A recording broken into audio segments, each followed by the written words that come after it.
রৌদ্র উঠছে, মাথার মধ্যে না কিছু না দিয়ে মানে ছাদে আওয়াজ আইতাছে না। ছাদটা এত গরম হয়ে রয়েছিল জানো তো, খালি পাওয়া পাড়াও দিতে পারতেছিলাম না, এত রৌদ্র উঠে। এই রৌদ্রের মধ্যে কাজ করাও বড় একটা দায় হয়ে যায় জানো তো। তো চলো এদিকে এই যে কাপড় কইটা মেইলা দিয়ে ফুল কইটা নিয়ে আয়ে পড়ছি গড়ে ঠাকুর সেবা দেবো, তার আগে এই যে মাথাটা আশ্রয় নেই। তো আমি না গড়ে মাথা আশ্রয় না, আমার প্রচন্ড চুল পড়ে, এই কারণে এই যে বাইরেই সবসময় মাথাটা আশ্রয়। আর এই চুল পড়তে পড়তে জানো তো সামনের দিকে মানে শীতের দিকে অনেকটাই খালি হয়ে গিয়েছে, এত চুল পড়ে। বিয়ের আগে আমার প্রচুর চুল আসছিল গো, যখন থেকে আমি হায়দ্রাবাদে পড়াশোনা করতে গেছি ওইখানের জল এতটাই খারাপ আর এতটাই লবণাক্ত, চুল পইরা জানো তো একদম শেষ হয়ে গেছে গা।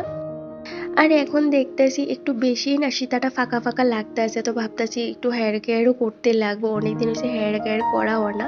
তো চলো এদিকে এই যে তেল সিঁদুরটা দিয়ে নিয়েছি, এবার ঠাকুর সেবা দিমু।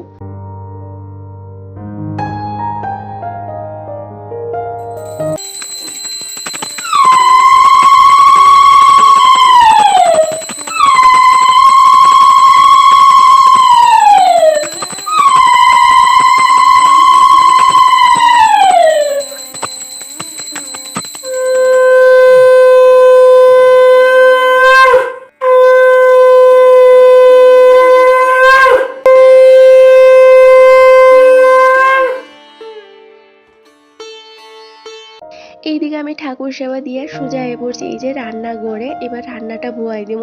সমস্ত কিছু যেহেতু রেডি করে আছে, রান্না করতে বেশি একটা সময় লাগতো না। এই যে এই সমস্ত রেডি কইরা রান্না করতে অনেকটা সময় লাগে গো।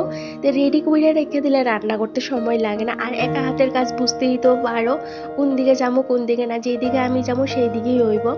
আর আজকে অনেক দিন ধরে তোমরা একটা জিনিস কি লক্ষ্য করতেছো, লিলি আর তার ছানাপোনারে কিন্তু এখানে আমাদের এখানে দেখা যাইতেছে না। আজকে 1 সপ্তাহ হয়ে গেছে গো, তাদের কোনো দেখা সাক্ষাৎ নাই। তো চলো আজকে আমি চিকেন কষাটা কিভাবে করি তোমাদের একটু দেখিয়ে দিই। এই যে কড়াইয়ে প্রথম তেল দিয়ে সেটা শুকনা গরম মশলা, তার সাথে তেজপাতা আর শুকনা লঙ্কা ফোড়ন দিয়া পেঁয়াজ দিয়া দিছি, তারপর একটু ভাজা ভাজা কইরা সেরা এই যে আগের থেকে মেরিনেট করা চিকেনটা দিয়ে সেরে এবার ভালো করে একটু নাইড়া নিতে আসি।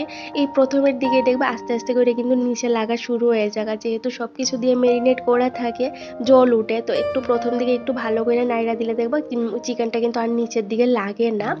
আর যে জলটা উঠছে এই যে এইটা দিয়ে কিন্তু চিকেনটা ভালো করে কষানো হয়ে যাবে।